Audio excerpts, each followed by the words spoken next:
안녕하십니까? 이번 요약 강의는 IFRS 17 보험계약에 대해 알아보겠습니다. IFRS 17은 국제회계기준위원회가 2017년 5월에 공표하였고 현재 K-IFRS 제1117호로 제정하는 과정에 있습니다. 2018년 상반기 중 K-IFRS로 공표될 것으로 예상이 되는데요. 아직 한국채택국제회계기준으로 채택되지 않았으므로 이번 강의에서는 IFRS 17로 설명하겠습니다. 이번 강의에서는 IFRS 17이 언제부터 시행되는지, 어떤 계약에 적용이 되는지 알아보고요. IFRS 17을 이해하기 위해 기본 개념인 보험계약의 특성을 먼저 살펴본 후 보험부채를 어떻게 측정하고 인식하는지와 그 단위는 무엇인지 이해해 보도록 하겠습니다. 또 새로운 기준서가 나오면 우리를 힘들게 하는 것이 바로 새로운 용어인데요. 이번 강의에서는 새로운 용어인 보험계약 포트폴리오, 집합, 보험계약 마진, 위험조정 등과 같은 용어에 대해 접해보는 시간을 갖고자 합니다. IFRS 17은 기존 보험계약의 회계처리를 다루는 IFRS 4를 대체하는 기준으로서 보험계약 회계처리를 다루는 최초의 통일된 국제회계 기준입니다. 2021년 1월 1일부터 시행될 예정이고요. 기업이 발행한 보험계약과 재보험계약, 보유하고 있는 재보험계약과 일부 투자계약에 적용합니다. 따라서 보험사만 적용하는 기준서가 아니라 IFRS 17에 따른 보험계약을 발행한 기업은 모두 적용해야 하는 거고요. 또 기업이 보유하고 있는 보험계약, 기업이 보험계약자인 경우인데요. 이 경우에는 IFRS 17을 적용하지 않는다는 점 유의해 주시기 바랍니다. 그럼 먼저 IFRS 17의 제정 배경을 살펴보겠습니다. 보험계약 회계처리를 다뤄온 IFRS 4는 IFRS 17을 제정하는 동안 일시적으로 적용하도록 한 과도기적 기준입니다. 때문에 IFRS 4에서는 IFRS 17을 적용하게 될 때 기업이 시스템을 다시 변경해야 하는 부담을 주지 않도록 기존의 보험계약 회계처리에 대한 다양한 실무 관행을 폭넓게 인정하였습니다. 그러다 보니 문제는 어느 국가에 있는 보험사냐에 따라 다른 회계처리를 적용하였고 은행이나 일반 제조업과도 다른 특수한 회계처리를 유지해 왔습니다. 또한 현행의 정보를 반영하여 보험부채를 재측정하지 않아도 됐기 때문에 보험부채가 가지고 있는 위험이 제대로 반영되지 않았습니다. 때문에 투자자나 재무분석가들은 보험사의 재무 성과를 이해하기 매우 어려웠고 보험계약에 대한 추세 정보를 분석하기도 쉽지 않았습니다. 또한 보험계약이 포함하고 있는 내재 옵션이나 보증이 평가에 반영되지도 못하였는데요. 이러한 문제점을 해결하고자 보험계약에 대한 국제적으로 통일된 회계기준인 IFRS 17을 제정하여 타 산업과 일관된 회계처리를 적용하여서 보험자 재무보고의 비교 가능성을 증대시키고 보험부채가 가지고 있는 위험을 반영하여 현행 가치로 측정함으로써 보험계약의 경제적 실질을 반영하도록 하였습니다. 또 세분된 이익 정보와 폭넓은 공시를 제공하도록 하여서 보험계약 영업의 예측 가능성을 증가시켰습니다. IFRS 17의 내용을 이해하기 위해서는 먼저 보험계약에 대한 이해가 선행될 필요가 있습니다. 은행과 고객과의 계약을 생각해 볼까요? 개인 고객과 은행이 대출 계약을 체결하는 것을 생각해 보죠. 은행은 개인 고객의 개별 신용 위험을 판단하여 이자율을 정해 대출 계약을 체결합니다. 이에 따라 은행에서는 개별 계약 단위로 경제적 실질과 위험을 반영하여 재무제표에 인식하고 측정합니다. 그러나 보험계약은 조금 다릅니다. 보험에는 상호 부조의 개념이 있는데요. 생명보험의 예를 들어볼까요? 생명보험은 많은 사람이 모여 합리적으로 계산된 적은 금액의 보험료를 조금씩 내서 공동의 재산을 형성해두고 불의의 사고를 당한 사람과 그 가족에게 약정된 보험금을 지급함으로써 남아있는 가족들이 안정적인 생활을 유지할 수 있도록 할 목적으로 만들어진 계약이라고 할 수 있죠. 즉, 서로의 위험을 공유한다라고 할 수 있습니다. 따라서 보험계약을 개별 고객 단위로 계약 단위로 재무제표에 인식하고 측정한다면 보험이라고 하는 것의 특성을 반영하지 못하게 됩니다. 따라서 IFRS 17에서는 인식과 측정의 단위를 계약 집합으로 두고 있다는 점에서 차이가 있습니다. 그럼 이러한 집합을 어떻게 구분할 것인가 하는 문제가 있는데요. 보험 계약은 유사한 위험에 있는 보험 계약자들의 위험을 통합하여 관리한다고 말씀드린 바 있습니다. 그래서 IFRS 17에서는 먼저 포트폴리오를 정의하고 이를 다시 집합으로 세분하도록 하고 있는데요. 포트폴리오는 위험이 유사하고 함께 관리되는 계약들을 말합니다. 통상 종신보험, 연금, 자동차보험 이러한 상품 계열을 포트폴리오라고 보시면 됩니다. 이 포트폴리오는 다시 손실부담 계약 집합, 손실을 부담할 유의적인 위험이 없는 계약 집합, 이 외에 나머지 계약 집합으로 나눌 수 있고요. 이렇게 나누는 이유는 이익이 나는 계약과 손실이 나는 계약을 통합해서는 안 되기 때문입니다. IFRS 17에서는 다른 기준서와 마찬가지로 손실은 계약 즉시 인식하되 이익은 서비스의 제공 시 인식하도록 하기 때문에 손실이 나는 계약과 이익이 나는 계약을 구분하지 않으면 이러한 효과가 서로 상쇄될 수 있어서 손실부담 계약과 그렇지 않은 계약은 구분하도록 하고 있습니다. 이때 계약의 발행 시점이 1년을 초과하여 차이가 나는 계약도 같은 집합에 포함시키지 않습니다. 즉, 손실부담 계약 집합을 다시 발행 연도별로 나누어 집합으로 묶는다면 그 집합이 IFRS 17에서 보험 부채를 측정하고 인식하는 집합의 단위가 될 것입니다. 또 다른 보험 계약의 특성을 살펴볼까요? 다시 생명보험의 예를 들겠습니다.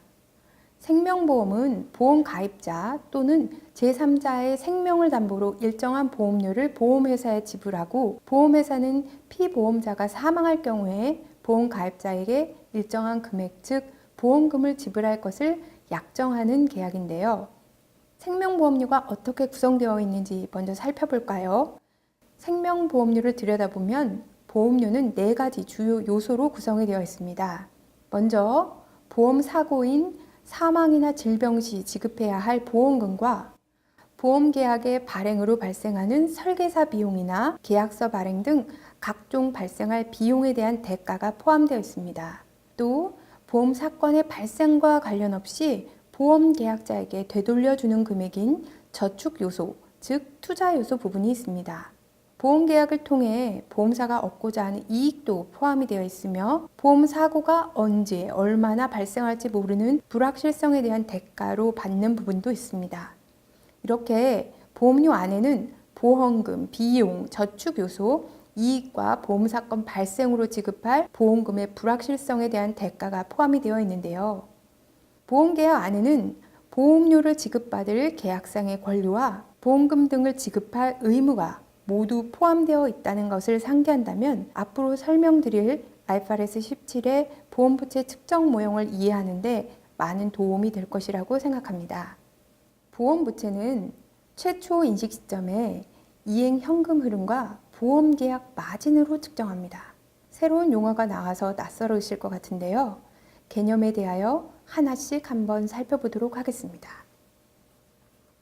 이행 현금 흐름은 계약을 통해 보험회사가 계약상의 의무를 이행함에 따라 발생할 미래 현금 유출액의 현재 가치에서 미래 현금 유입액의 현재 가치를 차감한 것에 위험 조정을 포함한 금액인데요. 결국 보험회사가 지급해야 할 보험금과 관련 비용 및 보험회사가 받을 보험료가 이 안에 포함이 됩니다.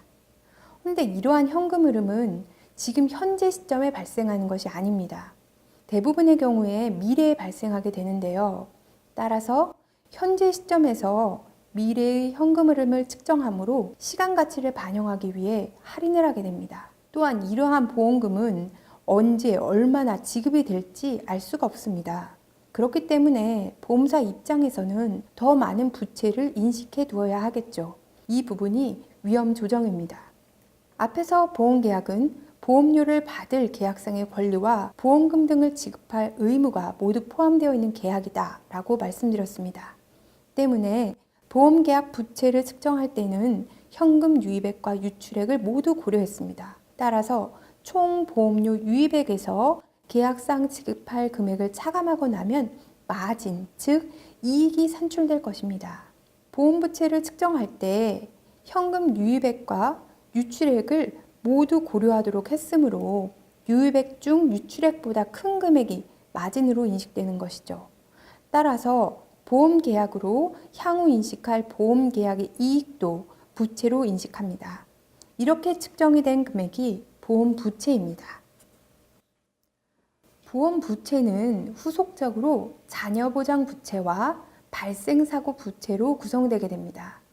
자녀보장부채다라는 것은 보유하고 있는 현재의 계약으로 미래 시점에 보험 보장을 제공하기 위한 부채 금액을 나타내며, 발생사고 부채는 이미 보험 사고가 발생하여서 지급해야 할 부채이나 아직 지급되지 않은 부채 금액을 나타냅니다. 결국 최초 인식 시점에 측정한 보험 부채에서 보험 사고가 발생한 부분은 발생 사고 부채로 나누어 인식이 되는 것이고, 아직 보험 사고가 발생하지 않고 남아서 미래에 제공할 보험 보장이 있다면 자녀 보장 부채로 계속 인식이 되는 것입니다. 결국 최초 인식 시점에 보험 부채는 모두 자녀 보장 부채이고, 이후 미래에 발생할 분과 이미 발생할 분으로 구분된다라고 보시면 됩니다. 그럼 보험계약 마진은 어떻게 계산되는지 사례를 통해 살펴볼까요? 위험조정은 보험금이 언제 얼마나 발생할지 모르기 때문에 보험계약자로부터 받는 금액이자 보험회사가 보험부채로 더 쌓아놓는 금액이다라고 말씀드렸습니다. 여기서는 750원이라고 가정을 하죠. 미래 현금 유출액의 현재 가치는 현재 4,250원입니다. 보험계약 마진은 결국 보험회사의 이익입니다. 지급할 금액보다 더 많이 받은 금액이죠. 여기서 보험료가 5,500원인 경우인데요. 5,500원에서 위험조정과 미래 현금 유출액 4,250원을 빼면 결국 보험계약 마진은 500원이 됩니다. 이 금액도 부채로 계상이 되는 것이죠. 따라서 이 경우 최초 인식 시점의 보험부채는 0원이 됩니다. 두 번째 경우입니다. 보험료가 3,500원인 경우인데요. 3,500원에서 750원과 4,250원을 차감하면 1,500원이 손실이네요. 이 경우에는 인식할 보험계약 마진이 없게 됩니다. 따라서 최초 인식 시점에 모두 단기 손실로 인식합니다. 최초 인식 시점의 보험부채는 1,500원입니다. 보험계약 발행자의 보험부채는 앞으로 제공할 보험 보장과 서비스 제공에 대한 의무를 나타냅니다. 보험 부채가 감소했다라는 것은 그만큼 보험 보장과 서비스를 제공했다라는 것을 말합니다. 따라서 그만큼이 보험 수익으로 인식되어야 하겠죠. 남은 보험계약 부채는 미래 시점에 기업이 제공을 해야 할 보험 보장과 서비스 제공에 대한 의무를 나타낼 것입니다. 보험 수익은 약속한 서비스를 이전하고 그러한 서비스에 대한 교환으로 받을 것으로 기대했던 대가를 반영하는 금액으로 인식합니다. 즉, 실제 발생한 보험금과 사업비에 대하여 예상했던 보험금과 예상 사업비를 보험 수익으로 인식하고, 위험이 감소된 만큼을 위험 조정에서 상각하여 수익으로 인식합니다. 또 해당 기간에 제공이 된 보험 보장만큼을 보험 계약 마진에서 상각하여 보험 수익으로 인식을 하게 되는데요. 때문에 IFRS 17은 손익계산서에서 보험계약 발행자가 예측했던 보험금 및 사업비와 실제 지급이 된 보험금과 사업비의 차이를 알 수 있게 됩니다. IFRS 17에서는 현행 실무와 같이 보험료 수취액을 그대로 보험 수익으로 인식하지 않습니다. 발생한 보험금과 비용에 대응하는 보험 수익을 인식하기 위하여 해당 보험금과 비용에 대한 예측치를 보험 수익으로 인식하고, 보험 계약 마진 상각액과 위험 조정 상각액을 보험 수익으로 인식하여 수익 비용 대응이 이루어지도록 하죠. 보험료는 결국 보험금, 사업비, 마진, 위험에 대한 대가를 포함하고 있다라고 말씀드린 것이 기억나실까요? IFRS 17에서 인식하는 보험 수익은 기업이 지급하는 총 보험료에서 시간 가치에 대한 조정이 반영이 되고 저축 요소를 제외하여 측정합니다. 간단한 사례를 통해 보험 계약의 회계 처리를 살펴볼까요? 위험 조정 150원, 매년도 현금 흐름은 표와 같습니다. 이에 따라서 이행 현금 흐름을 계산하면 위험 조정 150원에 미래 순현금 유입액 450원으로 마이너스 300원이고요. 보험계약 마진은 1,050원에서 750원을 차감하여 300원입니다. 따라서 최초 인식 시점에는 차변의 자녀보장부채 300원, 대변의 자녀보장부채 300원으로 인식할 보험부채 금액은 없게 됩니다. 사례에서 보험료는 연초에 인식되는 것으로 가정했었죠. 따라서 보험료를 수취하는 시점에는 차변 현금 1,050원, 대변 자녀보장부채 1,050원이 인식이 됩니다. 보험금 지급은 연말에 발생하는데요. 이때가 약속한 서비스를 이전하는 시점이므로 자녀보장부채를 차감하며 보험 수익을 인식하고 보험 보장 서비스를 제공한 만큼 보험계약 마진 상각액을 수익으로 인식합니다. 또 위험조정 상각액을 보험 수익으로 인식합니다. 발생 사고에 대한 보험금은 보험 서비스 비용으로 인식을 하고요. 발생 사고 부채로 인식한 후에 보험금은 지급 시 발생 사고 부채에서 차감을 합니다. 지금까지 IFRS 17의 보험계약의 특성 및 보험부채의 측정 그리고 인식에 대하여 개괄적으로 살펴보았습니다. 이후 심화 과정에서는 IFRS 17을 소주제별로 나누어 설명하도록 하겠습니다.